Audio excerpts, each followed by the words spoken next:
What up, partner? This is Zach Gedwitz with another episode of the Adventure Box Podcast brought to you by Historical Conquest. That's right, we are talking about everything history, from games to the Wild West. Today we're going to be talking about something very important. It's not exactly the Wild West as much as it is moving west. Now, there's two groups of people we're going to be specifically talking about in the trails west. First one is the Oregon Trail.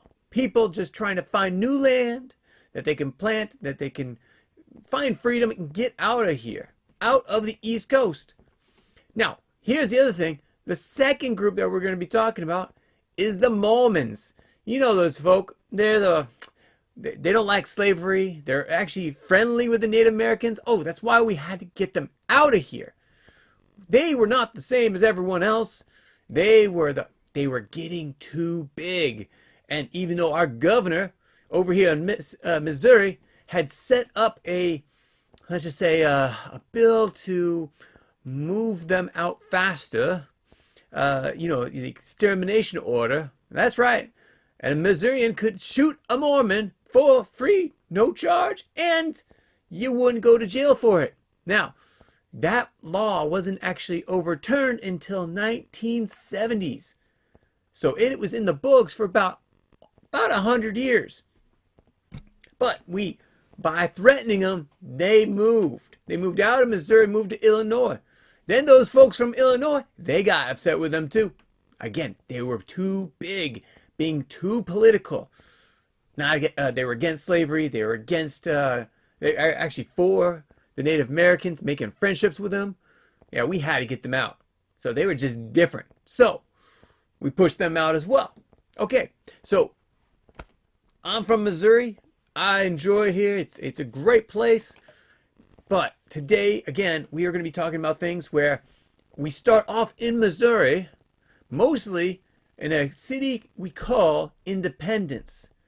Now, this is the start of almost every single trail going west. So, cinch up your wagons and let's get on to the trail. So, again, we're going to be talking about the trail west with the Oregon Trail, and we're going to be including the Oregon Treaty. The Oregon Treaty, yes, that's right.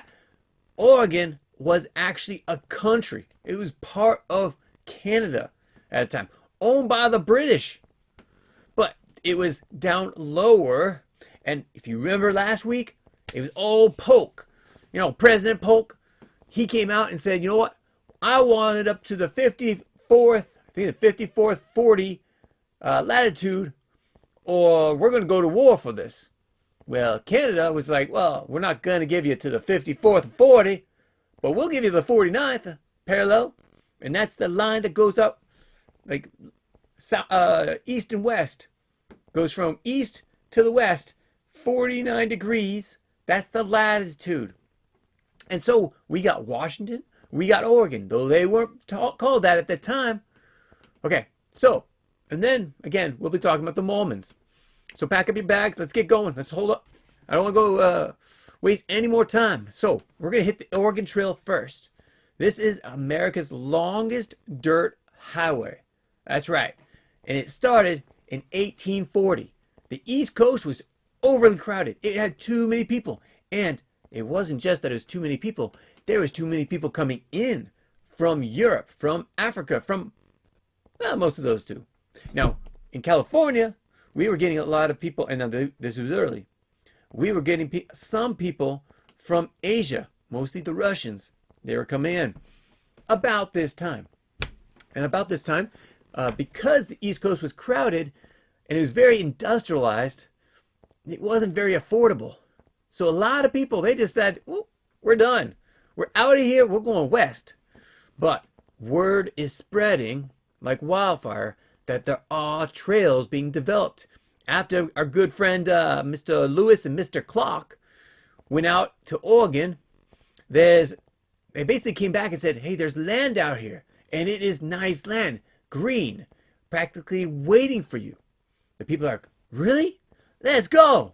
And so began one of the greatest migrations, not immigration, that's coming into a country, migrations. There's immigrants that are coming into a country, and there's emigration, starts with an E, that is inside the country. But if a large group of people are moving, it's called a migration. And so this is the largest one in American history. Again, the Oregon Trail. This wasn't a walk in the park. It was not easy. It was actually one of the most difficult things you could do at that time.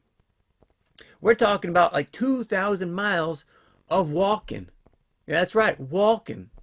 From Independence, Missouri, where I'm from, to the Willamette Valley in Oregon County. Now, let me just show you. I got a picture around here somewhere. Where is it? Oh, it's right. Oh, there it is. Oh, wait, that's not good. That's right. A lot of people died on this trail from what's called dysentery. Now, this wasn't the only thing that could get you. So, I'm going to go through the packing list, and then we're going to go through the danger list. So, packing list. What are some of the things you want to bring? Well, you want to bring a wagon. That's good. Okay. Maybe horses or even an ox. Ox is great. They are great at pulling wagons. And the wagons are going to be very heavy because you got a lot of stuff in there. So, you've got people, because you're going to need to put people in there. You got flour, bacon, let's see, coffee, tools, and a whole lot of hope. That's right, you're going to hope that you can get there. Because of this thing, dysentery, or cholera outbreaks, or rattlesnakes. How about a river crossing? That's right, a river crossing where you can get washed down the river. It could literally eat your wagon whole, especially if it got too deep. Sink right in, and you're not getting that wagon back. Or the ox. They'd be stuck down there. So it was endless drones of, are we there yet? Are we there yet? Are we there yet? That's right. That's why I could never do this with my kids. I got 6 kids, and they would be asking me every single minute, are we there yet? Are we there yet? Does it look like we're there yet? Come on. Seriously, kids. Okay, so most of them walked along the wagon. Average pace was about 10 to 15 miles per day. Okay, let's break that down. 2,000 miles with 10 miles a day. How many miles is that? No, I'm sorry. How many days is that? That's a lot of days. That's 2,000 divided by 10. How much is that? I want to hear it. That's right. 200 days. At least sometimes.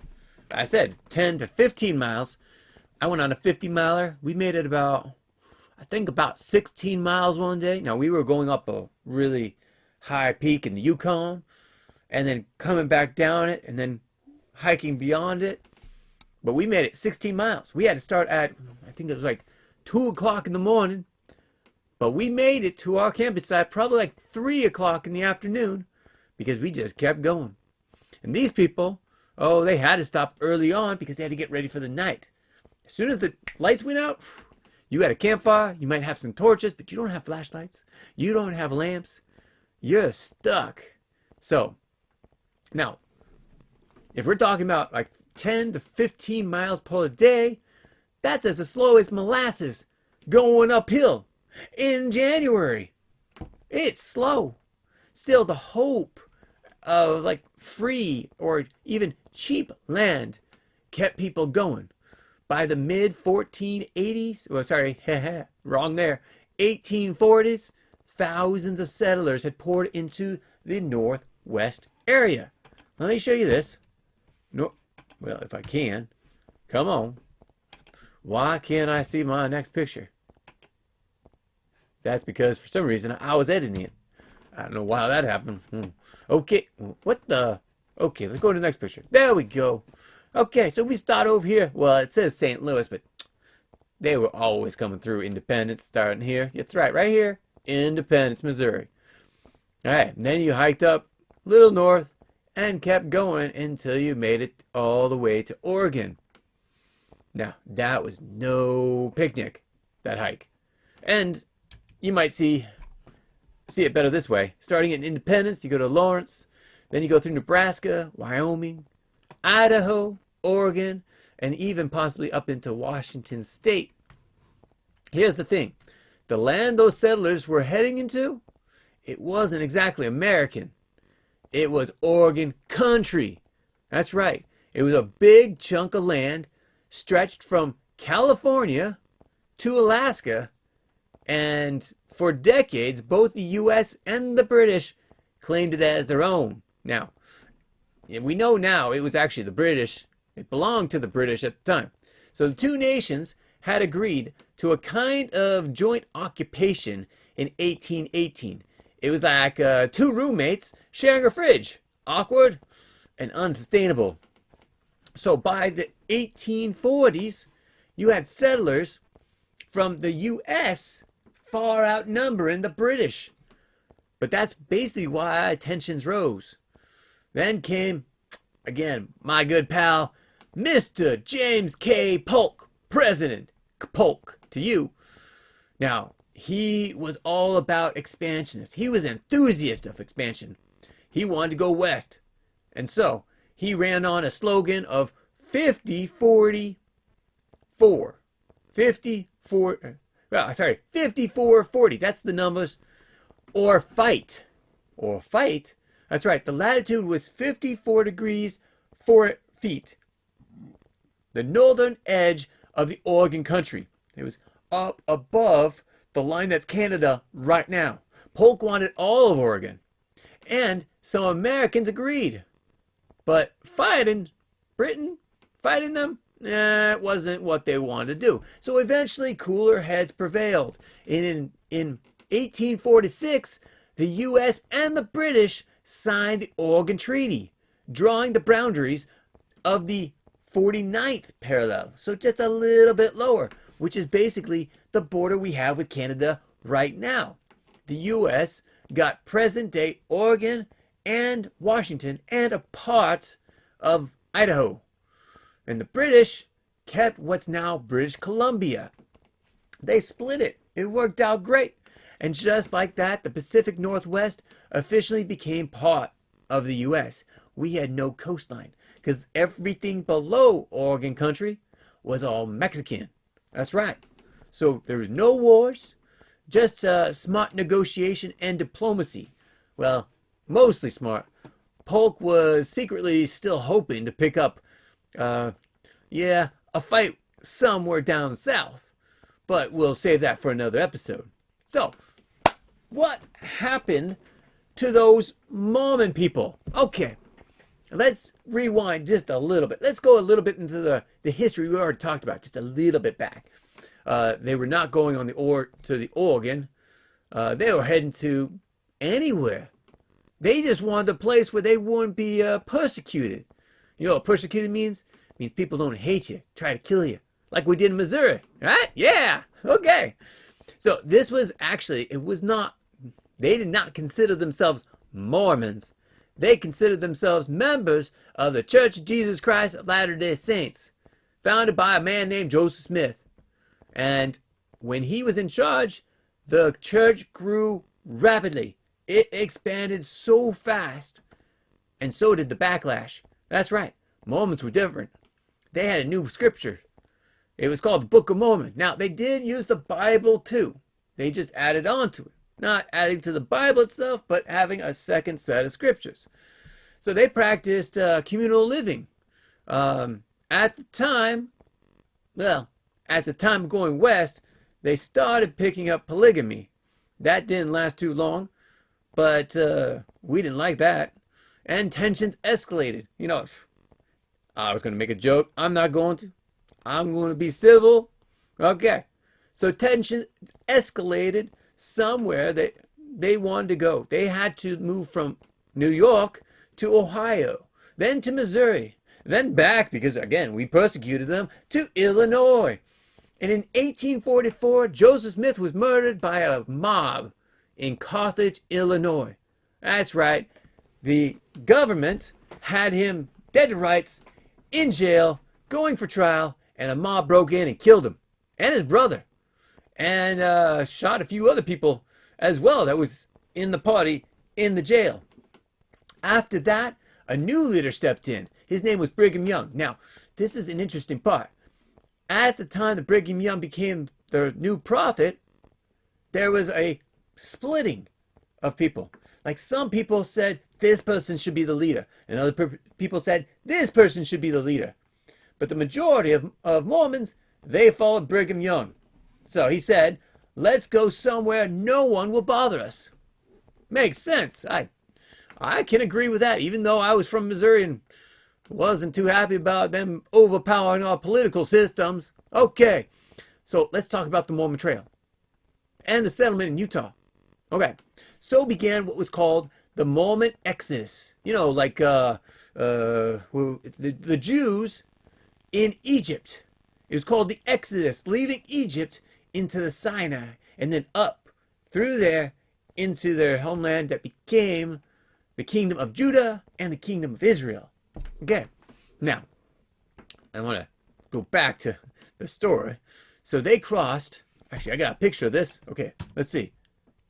Well, that is a picture. Let's see. Oh, I guess that's the best picture I got right now. Okay, so these are all put out to you thanks to the Department of the Interior and National Park System. Okay, so they start off over here in Illinois. This is called Nauvoo. It's where they built one of their temples. And they left from there in the middle of the winter because they were forced out. Just like we forced them out in Missouri, the people of Illinois also forced them out in the middle of Missouri, middle of the winter. And yeah, it wasn't good because over 4,000 Mormons died. It's like the Trail of Tears and the Cherokee. Yeah, that's right.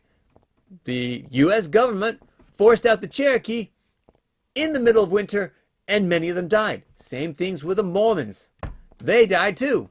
But in 1847, the first group reached what they called at the time Salt Lake Valley, which would then become Salt Lake City and all the outskirts there. Now, and what did Brigham Young say? He went to the top of a mountain, looked down into the valley, and he says, "This is the place." And it was. And that's why there's a good population of Mormons in Utah. The Mormons began building a new city, Salt Lake City. They had irrigation because there was no water. It was desert down there. They even had a salt lake, which is why I call it Salt Lake City, that actually fed the, salted the land, and nothing could grow. But with irrigation coming from the mountains, they were able to farm. They built a new temple. They built roads. They turned the desert into a community.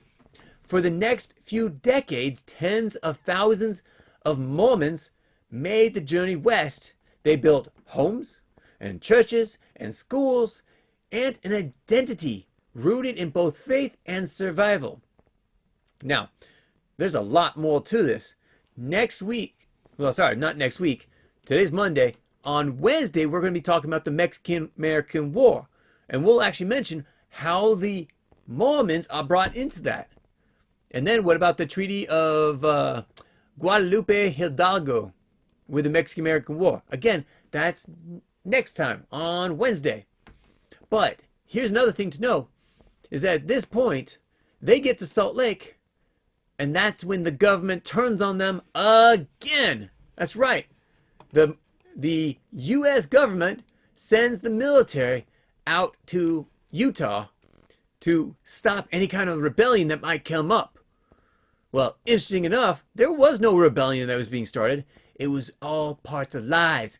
Like what they said about, I'll say it. I'm not trying to be too political on this, but Mr. Donald Trump, you know, the president today, when they said he used to collude with Russia, that was a waste of money. And it was all perpetrated by one person and one campaign. I won't mention any names, but she was not made president. Oh, sorry, I guess I just gave that away, didn't I? Okay, but because of that, because the liars in the government and people that hated the Mormons, even though they drove them out, they turned on them, the military went out there and found nothing wrong. There was one time, and I'm upset about this, though I can somewhat understand. Okay, so when they left Missouri, remember, they were under the extermination order. We could have shot them and killed them and there would have been no repercussions for us. So down south, there was another group of Mormons that were there. And down south, they actually, and this is Brigham Young, sent them up to Idaho, down to Arizona, Nevada. They spread out at that point. They wanted to find more land to be able to grow. And so, this group of people, they heard that there was a group from Missouri coming over with guns. And they got word. So they sent word up to Brigham Young, who was still the prophet at the time, and said, "Hey, prophet, what do we do?" And you know what? The settlers came from Missouri faster than the message came back from Brigham Young, who said, "Don't do anything."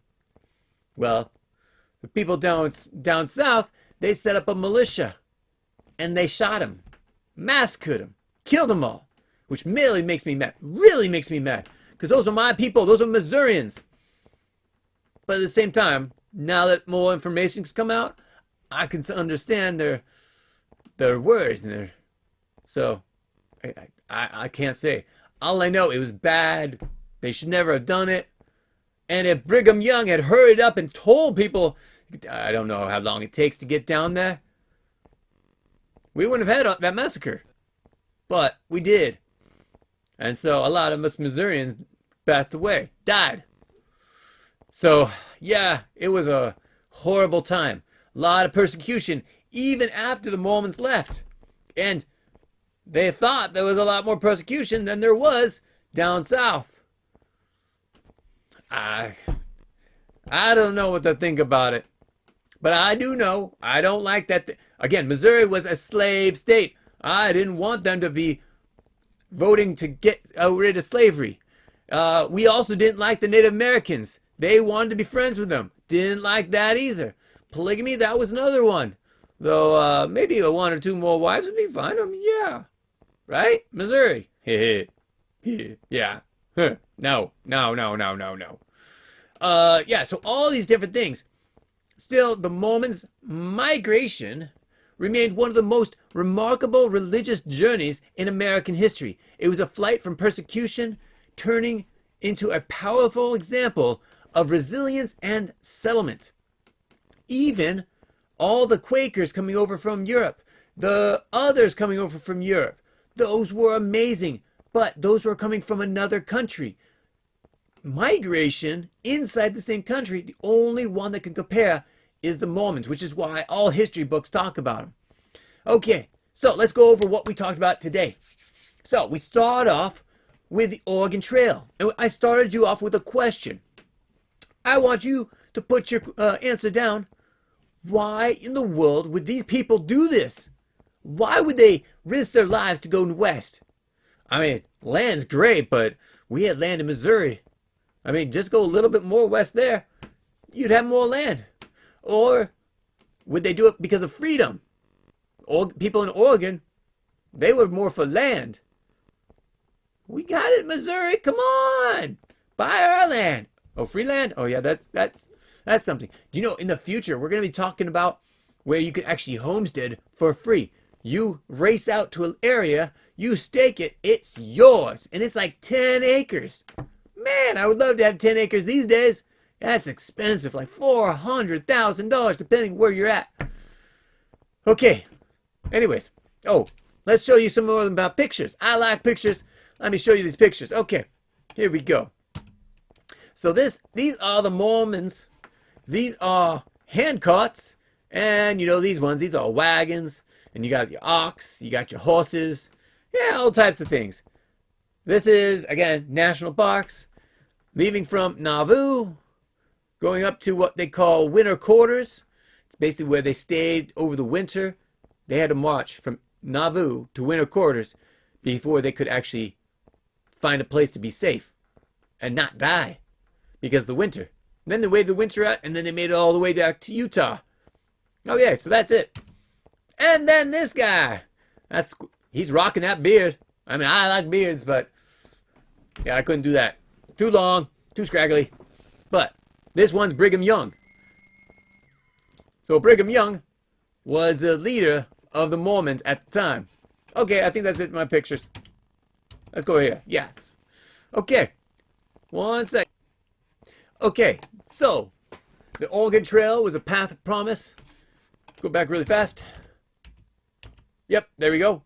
Oregon Trail. They traveled from Independence through Kansas, Nebraska, Wyoming, Idaho, through Oregon to make it to Oregon. Okay, so that's great. And that led for a lot of, remember, diplomacy and a lot of talks between which two countries? The British and the United States, so that we could get that land as well. And that cut off, basically that's what created the southern border of Canada and the United States. The second thing we talked about today was the Mormon Trail. It was a path of faith and sacrifice, driven not by land hunger, but a desire to worship in peace. And even when they got there, let me show the picture. There we go. Even when they got to Utah, they didn't get peace. The U.S. government went back after them. So together, these two stories shows that Western expansion wasn't just about land, it was about the people. People chasing freedom, people running from fear, people building homes from scratch, people hoping to shape a new nation, one step, one wagon, and one prayer at a time. So thanks so much for joining us. Let me give you an action. Oh, actually, we gave you an action item. Your action question is, why in the world would they do this, and would you do it? Please put it in the comments below. I want to hear what you have to say. Thanks so much for joining us, and we will catch you next time. Take care, all. Bye. If you have any comments or questions, add them to the comments below. Otherwise, we'll see you tomorrow, actually. Take care. Bye.